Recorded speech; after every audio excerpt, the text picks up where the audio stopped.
Good Tuesday, everybody. I hope you're doing well in the Lord. But let's face it, when you're in Yah, you can't help but do well. He's the source of our wellness.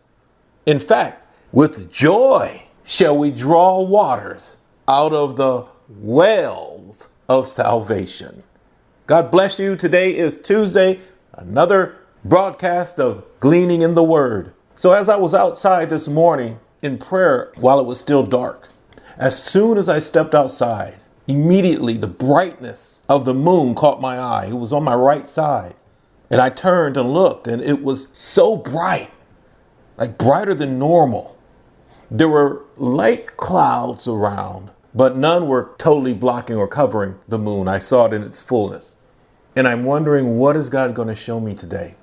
What is God going to show through this?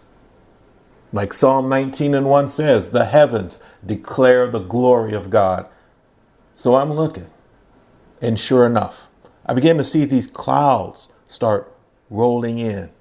Not enough to obstruct the light from the moon, but these clouds are all around it, but never covering it. So as I'm watching, I see a couple of thick, dark clouds approaching. But the moon, it was so bright that I just thought, you know what? I'll still be able to see the moon through even these dark clouds. I began then to see how God is as the light of the moon, and the clouds are like our afflictions and our troubles and evil that tries to obscure or cover his light, leaving us in darkness, making us feel as if we are alone or we can't overcome struggles, addictions, you name it. They still will not be able to put out the light of the Lord that is in us. His light shines even in our trouble, accumulating all around us. God is still there. So I'm looking at these dark clouds approaching. I mean, really, really dark. And because the moon was extra bright, I felt that I could still see the light even through these dark clouds. So the clouds approached, and guess what happened? The light began to dim more and more until the clouds totally covered the fullness of the moon, and there was nothing there. But guess what? All around this thick black cloud, I can see the afterglow from the light of the moon. Though I couldn't see the moon itself because of the darkness, I can see the evidence that it was still there. Putting it simply, though we may not see God in our trouble, in our darkness, the evil that seems to be overwhelming us, his glory, his afterglow is still there. All we have to do is think about what he has done in the past, the afterglory, recall his glorious works. This is why we remember what he has done. These are the purposes of the feasts of the Lord, to give us the strength to endure another day. He's the same. He never changes. God is everlasting. He's eternal. Though for a season it may seem like he's not there, we remember his mighty works. Sometimes you might need someone else's reflection. That's testimonies from other sources that will give you light. Remember what he said? The moon and the stars, they're there to give light on the earth.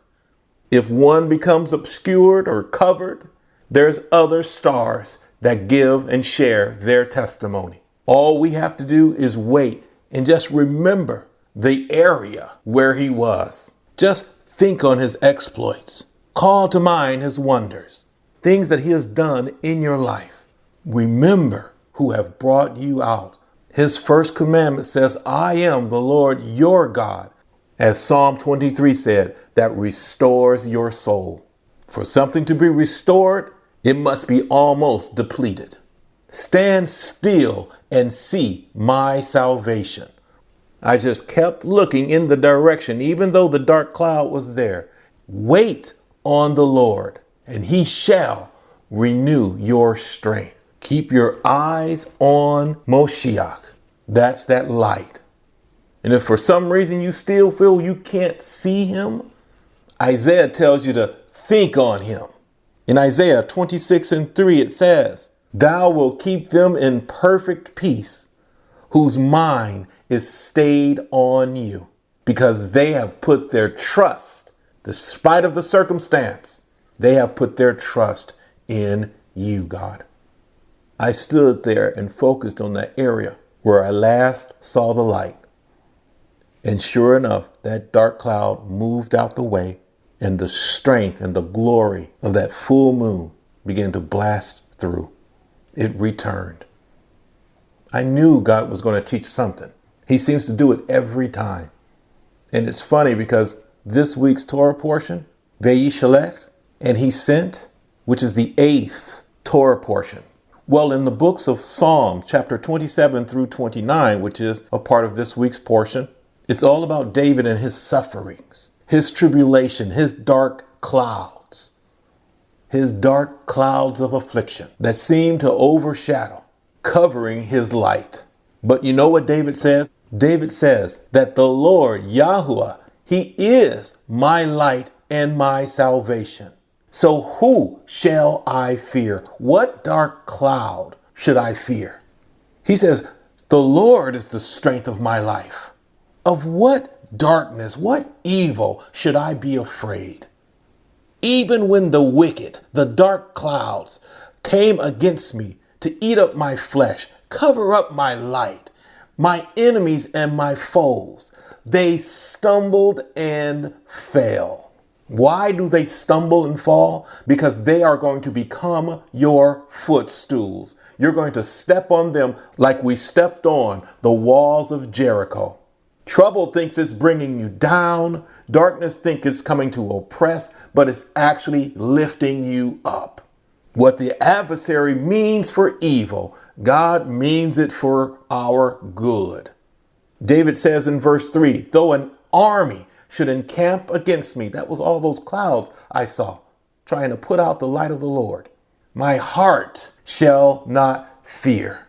Though wars may rise against me, in this I will be confident.